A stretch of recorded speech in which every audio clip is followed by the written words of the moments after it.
The well is one of several built over the years to provide the garrison with a ready supply of clean water. The reconstructed well house is based on an army plan from the mid-19th century. The well itself may have been dug in earlier years of the 1800s. Blockhouse number 1 dates from 1813. Like blockhouse number 2, the building's overhang second story has vertical loopholes in the floor. This eliminated a dangerous blind spot next to the walls. Both blockhouses had reinforced roofs and cellars with small gunpowder magazines. Blockhouse number 2, built in 1813, doubled as a 160-person barracks and a fortification. The building's heavy timbers protected occupants from bullets and shell splinters, and loopholes allowing them to fire back on an enemy. Until the 1820s, though, the only entrance was the doorway on the second floor, a further deterrent to attackers trying to force their way into the building.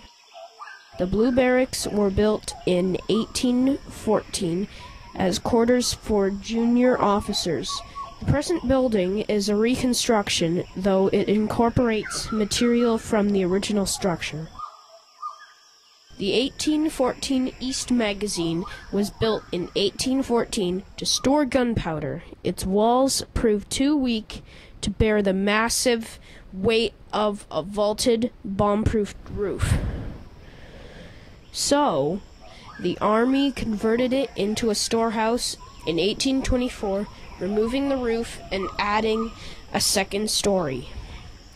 Traces of the vaulted roof are visible inside the building near the top of the walls on the first floor. The 1815 brick barracks originally housed 100 people each, soldiers and often their wives and children. As army life improved during the 19th century, fewer people lived in the buildings. They remained in use as military housing until the early 1930s. The 1815 officers' brick barracks and mess establishment housed between 3 and 8 unmarried officers. Married officers usually lived elsewhere in the fort or in civilian community. The mess establishment provided dining and kitchen facilities for all garrison's officers. In the cellar are 2 money vaults used to secure both government and private funds during the rebellion crisis of 1837 to 1841. The 1815 Stone magazine provided bomb-proof storage for 900 barrels of gunpowder within its 2-meter-thick walls. It has a vaulted roof, spark-proof copper fixtures, and a simple but effective ventilation system to keep powder dry. The USS Scourge was an American warship which was converted from a stolen British merchant schooner. Originally called the Lord Nelson, the ship was built in Niagara. It was armed with 8 cannons by the Americans for fighting in the War of 1812. On August the 8th, 1813, there was a sudden storm on Lake Ontario. The Scourge sank with more than 80 men on board.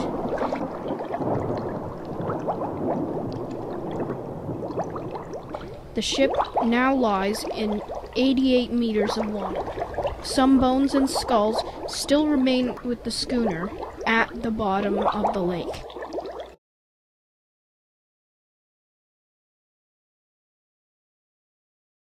A building which remains untouched today is the Gibraltar Point Lighthouse on the island. In 1815, the lighthouse keeper was murdered by 3 drunken British soldiers.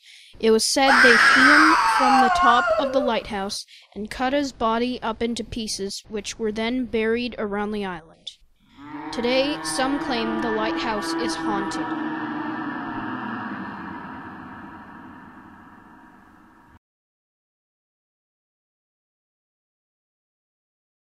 There were many skirmishes between the British and Americans in the Niagara region.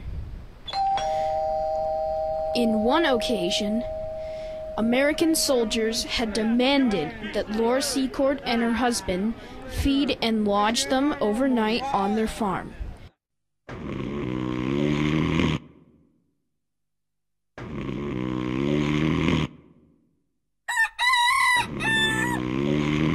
Miss Secord was so put off that the next day she set out to tell the British General Fitzgibbon about the Americans' battle plans she had overheard the night before. In some versions of the story, Laura sets out on her trek with her 3-year-old niece, Elizabeth.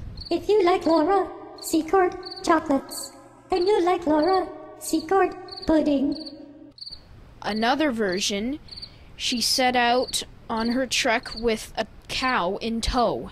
If you like Laura Secord chocolates, then you like Laura Secord pudding. And another version, she set out with a milking pail. If you like Laura Secord chocolates, then you like Laura Secord pudding. In any case, it was a long and dangerous venture which took all day. She finally came upon the British General Fitzgibbon and revealed the Americans' secret plans. The British won that battle. It was not until well after the war that Laura Secord's contribution was recognized. Would you like a chocolate? The Americans are coming. Would you like a chocolate? Listen to me. Would you like a chocolate? The Americans are coming. Today, her name and face is used by the confection company. Chocolate had little to do with her life adventure. Hey, terrorist! Terrorize this!